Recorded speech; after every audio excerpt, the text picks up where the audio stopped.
Infertility বা বন্ধ্যত্ব, এটা এক সময় বলা হতো এটা একটা মানুষের উপরে প্রভু বা সৃষ্টিকর্তার একটা অভিশাপ। হ্যাঁ, কিন্তু কালের বিবর্তনে এখন আর এটা অভিশাপ না, এটা একটা রোগে পরিণত। আবার একটা সময় বলা হতো যে এই ইনফার্টিলিটি বা বন্ধ্যত্ব, সন্তানাদি হয় না, তাহলে এই বউ কেন ঘরে রাখছো, তাড়াতাড়ি বিদায় দিয়ে দাও, ছেলেকে আর একটা বিয়ে করাও না কা, ওই বেটিকে দিয়ে তো সন্তান হচ্ছে না, ওই বেটিটা রাখার তো দরকার নাই, তোমার সে সাওয়ালকে, হ্যাঁ, রংপুরের ভাষায় বলে তোমার সাওয়ালকে আর একটা বিয়ে করাও, এই রকমের। তো হ্যাঁ, ইনফার্টিলিটি বা বন্ধ্যত্ব এর জন্য শুধু যে মহিলারা দায়ী, এটা সম্পূর্ণরূপে একটা ভুল ধারণা। ইনফার্টিলিটির জন্য, বন্ধ্যত্বের জন্য পুরুষ মহিলা উভয়ই কিন্তু দায়ী। পুরো আলোচনা করতে অনেকটা সময় লাগবে, তারপরেও আমি সংক্ষেপে উভয়ের কথাই বলবো। বিশেষ করে আমরা কিছু টেস্ট দেই, এই টেস্টের মাধ্যমে ইনফার্টিলিটিটা ধরতে পারি। পুরুষের যে টেস্টগুলো দেই, এই টেস্টের ভিতরে গুরুত্বপূর্ণ একটা টেস্ট হলো যে সিমিন অ্যানালাইসিস টেস্ট বা বীর্য পরীক্ষা টেস্ট।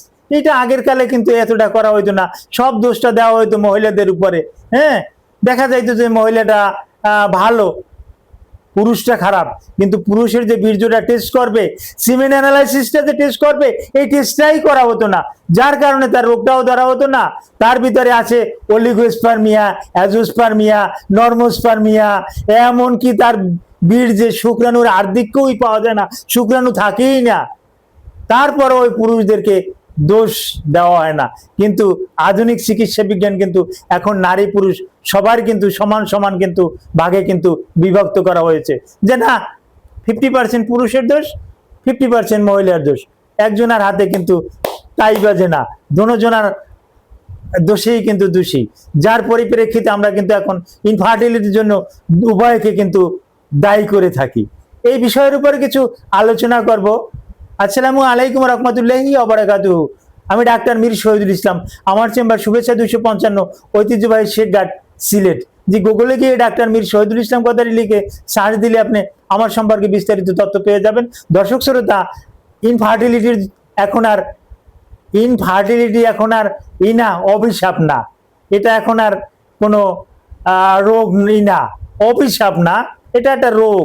তবে হ্যাঁ, এই রোগের কিন্তু এখন চিকিৎসা আছে, পুরুষদেরও হতে পারে, মহিলাদেরও হতে পারে। মহিলাদের কি হতে পারে, যেমন যদি মহিলাদের বড় ধরনের কোনো একটা রোগ টোক হয়, সেলফ এংজাইটিস, অর্থাৎ ফ্যালোপিয়ান টিউব যদি ব্লক থাকে, তাহলে সেক্ষেত্রে কিন্তু হবে না। মহিলাদের যদি ওভারিয়ান টিউমার থাকে, ইউটেরাস যদি টিউমার থাকে, পিসিওএস, পলিসিস্টিক ওভারিয়ান সিনড্রোম, যেটা মহিলাদের থাকে, এটা মহিলাদের থাকলে তখন কিন্তু ওই মহিলা কিন্তু বাচ্চা হতে কিন্তু পারবেনই না।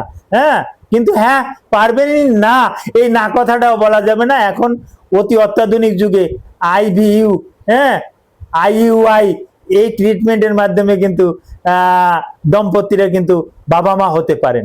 এটা মেয়েদের ক্ষেত্রে, এটা পুরুষদের ক্ষেত্রেও এই সিমিনের মান যদি ভালো না থাকে, আমরা কিন্তু রোগীকে কিন্তু অনেক ঔষধ দেই, ঔষধ খাওয়াই কিন্তু সিমিনের অর্থাৎ বীর্যের মান কিন্তু ভালো করি, এতটা ভালো করি যে সে স্বামী স্ত্রী যৌন মেলামেশার পরিপ্রেক্ষিতে অটোমেটিক্যালি দেখা যাচ্ছে যে 2 মাস 3 মাসের ভিতরেই অটোমেটিক্যালি কনসেপ্ট করে যায়।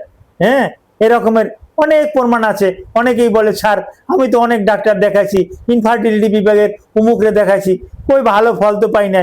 কিন্তু না, এখানে ভালো ফল পাওয়া যায়। তবে হ্যাঁ, রোগীকেও কিছু সতর্ক হতে হবে, রোগীকে নিয়মিত ব্যায়াম করতে হবে, তার শরীরের ওজন নিয়ন্ত্রণে রাখতে হবে, তারপর ওবেসিটিয়ান হলে ওজনটা নিয়ন্ত্রণে রাখতে হবে, খাবার দাবার নিয়ন্ত্রণে রাখতে হবে, কিছু খাবার বর্জন করতে হবে, কিছু খাবার নিয়মিত খেতে হবে। এরকমের যদি নিয়ম করে চলে যায়, অবশ্যই আপনি বাবা মা হতে সক্ষম, কোনো রকমের এটা নিয়ে ভয়ের কোনো কারণ নাই। তারপরও এই ব্যাপারে যদি আপনার কিছু জানার ইচ্ছে থাকে, ভিডিওর কমেন্ট বক্সে কমেন্ট করবেন, আমি আপনাকে জানিয়ে দেব। Thank you all.